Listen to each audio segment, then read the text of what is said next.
Now that the CEBA loans have come due and many people are dealing with the future and trying to recoup all the losses and perhaps some debt that might have been accrued since the pandemic started, we have Michelle Scheller from MNP here to talk a little bit about some options and some glimmers of hope for any of you facing some dark days ahead. So Michelle, thanks for coming down. Thanks for having me. I want to talk about your role and what you do at MNP, because what I captured from our short conversation was that amidst any turmoil that might be faced with personal or business loans, that there is options available and that you can provide some guidance, and it's not the end of the world, it's just a bit of adjustment. So what is it that you do with people? So I'm a licensed insolvency trustee, and my role is to kind of explore the options available to individuals and businesses to see what options they have when they are experiencing financial stress.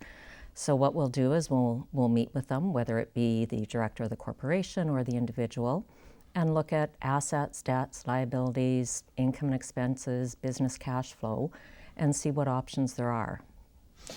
If I came to you and said, you know what, my loan is due, I've had to refinance, but I'm still not getting the sales, or my personal finances are a bit of a mess,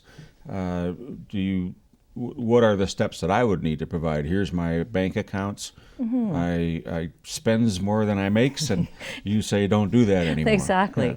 Yeah, no, we'd look at like a listing of all your assets, the values. Is there equity in those assets? Is there a possibility to sell things?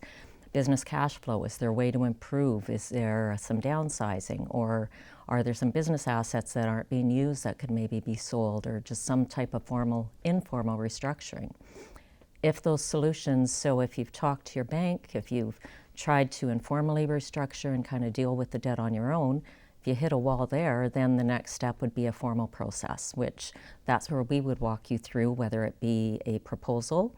So in a corporate situation, it would be a Division I proposal where it's a compromise of the debt. So you're looking at, something fair for the creditors and the business owner that they could afford, or it's an outright bankruptcy.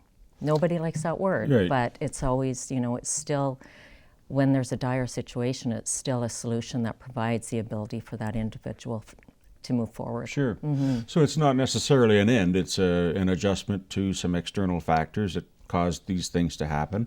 Exactly. I've never navigated that, but if I needed help, there would be someone like you that could help me with that. Absolutely. And we always say, even if people are just wondering or they're feeling some pressure, reach out sooner than later. Doesn't mean you have to do anything, but it's always good to navigate and know your rights, know the creditor's rights, and know if there are options.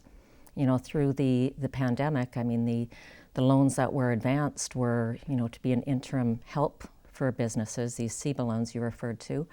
And now that the repayment period has come due, we are getting a lot of calls with concerned owners as what are their options. I think that's the glimmer of hope that I'm hearing from you, and that is that it may be the business that failed, but it's not a personal failure in that sense. So do you see any differentiation between ages? Are there a cohort of people that you're serving that are seniors or middle-aged, or kind of a little bit of everything? We're definitely seeing a little bit of everything. You have those on the fixed income who are struggling now because of inflation and, Sure. And if they've got debt, the interest rates, of course. People, young families or families that have to renew their mortgages where their payments now doubled and they didn't have room in the budget before, they were just getting by, so now they're really feeling that pressure. So definitely a range of ages that we're seeing. And would that matter if you lived right in Saskatoon, or if someone lives maybe in Davidson or 60, 100 miles away from the city? Would they still come to you, or can that Absolutely. be done over the phone, or how would that work? No, we can do meetings over the phone or in person or by video call. And regardless of where you are in Saskatchewan, we can definitely, we're licensed provincially, so I can work with people in Saskatchewan. If I had, my personal finances, Mm-hmm. let's start with that. If I had some difficulties in my wage has stayed the same, but Mm-hmm. my expenses, children, and other situations have increased. Right. Would there be a way to say, okay, can I keep everything and just extend how much longer I pay? how do you view that back to the bank and say, here's our plan? So the biggest thing, or the biggest debt part of the process is if you have secured debt, so if mortgage, a car, those things you have to continue to deal with the bank. We can't really work to compromise that. Those are separate agreements. But if it's the unsecured debt, that's where looking at maybe a proposal to offer a lower payment, if at the end of the month you have, say, $500 allocated for debt payments, but right now your debt payments are $1,000. That's not going to work for too long, right? You're going to be robbing Peter to pay Paul until all credit maxes out. When you get to that point and you have an ability to do a payment, then we consider a proposal. Maybe you're paying 20 cents on the dollar. Maybe it's 50, depending on your circumstances, but there's definitely that option to free up some space in your budget, because there probably isn't any wiggle room at the moment. Did you see any uptake, I guess, with the loans being advanced? Was this happening in advance of the CEBA loans starting to roll out? In other words, were there people facing difficulties pre-pandemic that you were still dealing with in that way? Yeah, we were definitely really busy. The filing numbers in Saskatchewan, it was more consumer, was quite high pre-pandemic. And then when the pandemic hit and the government support was there, people didn't have to, they weren't as worried. They had that income, they didn't have the expenses, they weren't going out because everything was closed down, so they managed for a period. Now we're seeing those filing numbers rising again, and we are seeing more corporate. So definitely more small businesses that are struggling, because during that time sales may have decreased, the CEBA loans got them through, but now that repayment is there, and there's even options that way. So if there's the option, if they didn't get the refinancing prior to January 18th, is what I believe the due date was this year, to pay out that $40,000 and get potentially the $20,000 forgiven, they can talk to their bank, see if the bank will refinance, because the repayment of that CEBA loan it turns into a term loan after January the 18th. Their first payment is due in February, and they have 3 years at 5% interest to make payments, and then a balloon payment at the end of those 3 years. So if they can't figure out those terms, then maybe the bank will refinance for them and extend over a longer period and a manageable payment.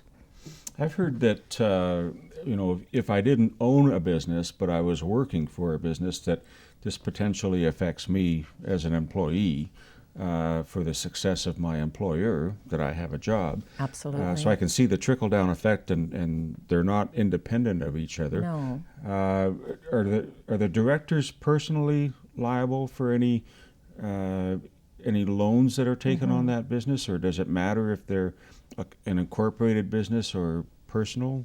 Yeah, sole there's proprietor? a couple good questions there. So with regard to a director being liable for business loans, as a corporation is a separate entity, the loans are for the business unless that director is given a personal guarantee, or there are certain director liabilities pursuant to legislation, such as GST, PST, source deductions, wages, that director becomes liable for. In regard to the CEBA loans, it's our understanding that personal guarantees were not taken. So if a business is finding it's not able to continue with ongoing operations, that CEBA loan should not follow them personally and would just be dealt, basically go away with the business.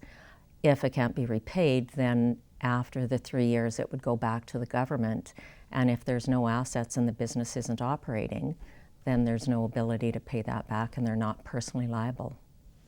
How do you see, I guess if I was to follow some of this, because I do know some people that are facing some challenges and so on that we're trying to navigate, what would you say people should watch for? Should you look at income, sales?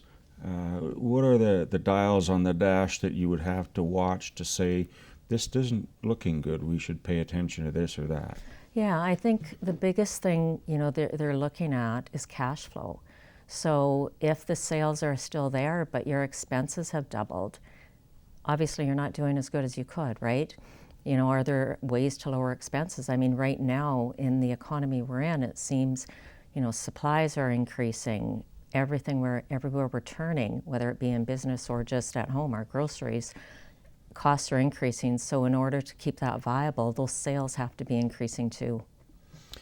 I would think that just something as simple as a minimum wage going up $1 at 2,080 hours a year for full-time employment, that's $2,080 more to the bottom line. You just said something that's interesting, and that is that your sales may be there, but in terms of your expenses. So I may be selling 100 of whatever, but the margin of that profitability seems to be shrinking. Reduced. So is there anything that anyone can do on the other side to control those costs? It seems like it's out of control as a business owner, or personally speaking, that I have anything to do with that. I think it's tough depending on what business you're in. If you need a certain widget for your business and that's increasing in cost, I'm not sure what the options would be at that point, aside from increasing maybe the cost to the consumer, right? Yeah, So yeah. then the costs continue to go up. I want to thank you for this, because it's not just the end of any business or insolvency, or there is another option, and you've done that very well. If people wanted to find out more about this, how would they reach you? They can reach me by phone directly at our office, 306-664-8334. They can go on our website at MNP Debt to get more information. And 310-DEBT is another phone number that will get to us as well. And I guess the message I really want to get through to people is there are options. It's not the end of the road, whether it be informal, whether it be formal process, proposal. It's good to just find out what your rights are. That's very comforting to hear. I want to thank you for taking time today for sharing that with us. Absolutely. Thanks.